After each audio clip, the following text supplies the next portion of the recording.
last straw there, making that move? And hindsight's always 20/20, but what prompted you to want to re-sign a player who had a disappointing season by any measure to a similar cap hit?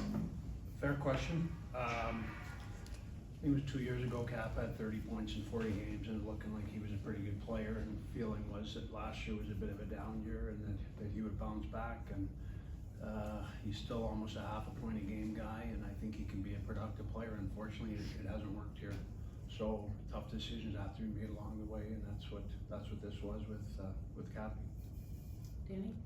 Ron, given some of the struggles to some of the players that you've signed to contracts over the past couple of seasons, and just the inconsistencies in general across the team, has that made you and your front office reconsider your player evaluation at all? No, I think we've made some good moves. I think you look at every team, and there's probably some moves that you always look back. Things are 20/20, and in hindsight, obviously, as was just mentioned. I think sometimes players have more value to a team than maybe the fans or people realize, whether it's face-offs or penalty kill or whatever it might be. So I think there's different circumstances when you're building a team. You're looking, okay, how many PP guys do we have? How many PK guys do we have? Do we have a left shot center? Do we have a right shot center for face-off? There's a lot of things that go into it. Just outside of just looking on the periphery and kind of saying this guy's not productive or this guy's not playing well enough. But everything doesn't end the way you hope it'll end too. As a manager, you try to make more good decisions than bad decisions. So doesn't mean every decision I or anybody else makes are perfect, because they're not. But you just try to make the decisions with all the information that you have, and assume and hope they're going to work out. What? Ron, when you spoke with us a few weeks ago, you said that more or less you hope nothing would happen that would make this team sellers by the deadline. As we stand a week out, is that still true that you would likely not consider selling by the deadline? Our intent is to continue to try to make this team better this year and years beyond this year. We want to stay competitive. We made that commitment last summer with our core. Those guys have played well. I guess the hardest part about our team right now is probably the volatility. It's a tough one, quite frankly, to put a finger on. I think we had that streak, I think, with 20 games where we were really good, and we've had some 6-7 game streaks where we haven't been very good. So kind of like, in some nights you ask yourself, what team are we? But I know this, we've showed that we're capable of being a very good team, and we're going to continue to try and make our team better, as I said, this year and years ahead. Dan? Ron, how are you finding the prices on the market? And do you think, as constructed, your team can make the playoffs? I do believe we can make the playoffs, yes. The prices are high. They always are at this time of the year. Sometimes they fall and sometimes they don't. So we'll continue to monitor the prices and the fits and everything as we go along here. And as I said, we'll try and make our team better. Jeff on the left. Ron, there were chants last night during the game to have you fired. What's your reaction to that, and how does that impact you as the GM? It doesn't impact me at all. I understand the fans' frustration. We have high expectations as well, and we haven't met them. So I totally get it. When you're a GM, you know what you're signing up for. We work in the public eye, and they pay good money to come to the rink, and they certainly have the right to chant and say whatever they choose. So it's not going to affect anything I do or don't do. I've been, since I was 22 and became in the league, criticism is part of the business, and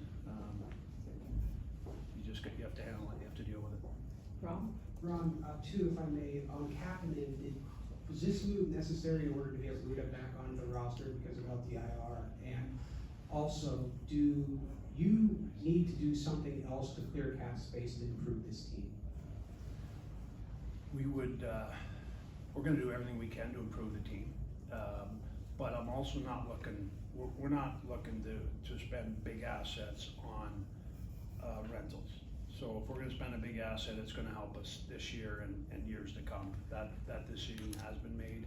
If we can do something that makes sense for a few years here, makes our team better, we'll certainly do it and look hard and evaluate it and see if it's the right decision for our team at this time. As far as Cappy, yes, that was part of the thought process. We had to make a hard decision to get Roots back on, and that was the one we made. It wasn't easy. I mean, Cappy's still a good player. I mean, he's, you know, is he a perfect player? No, but there's not many perfect players, so Cappy brings an element with his speed and his skill, and as I said earlier, it just hasn't worked here, so we'll see where it goes. Jeff? Ron, does the Kapanen move allow you enough space to be able to bring up anyone from the minors, and is there anyone down there that's intrigued you with their play as a player? Yeah, we're still jammed up there. I mean, we could, I mean, OC can go down, we could send OC down, bring somebody up, but OC's played pretty well for us. We've certainly had discussions about players down there. I think Puustinen and Nylander have played extremely well. Hollander's played well. You know, Gruden, I think, is out right now, but he's played pretty well. So we have options down there to bring up, and certainly we've discussed them along the way, and we'll continue to keep an eye on them. Last one, Seth. Ron, your most prominent addition to the Penguins since you've been the GM is arguably been Jeff Carter, gave you some energy, and that after the trade deadline, had a productive year last year. The base offensive numbers maybe aren't there right now. Just what's your assessment of what Jeff's offering your team at the moment? Well, I think you look at our bottom six. I think a lot of people have alluded to it. For some reason, it hasn't quite fit. The pieces haven't fit. You know, part of the Cappy thing. We're not blaming Cappy by any stretch of the imagination, but I think the pieces just haven't fit. We're trying to find pieces that fit. So, the question earlier whether it's a Nylander or Puustinen at some point that comes up and give it another look.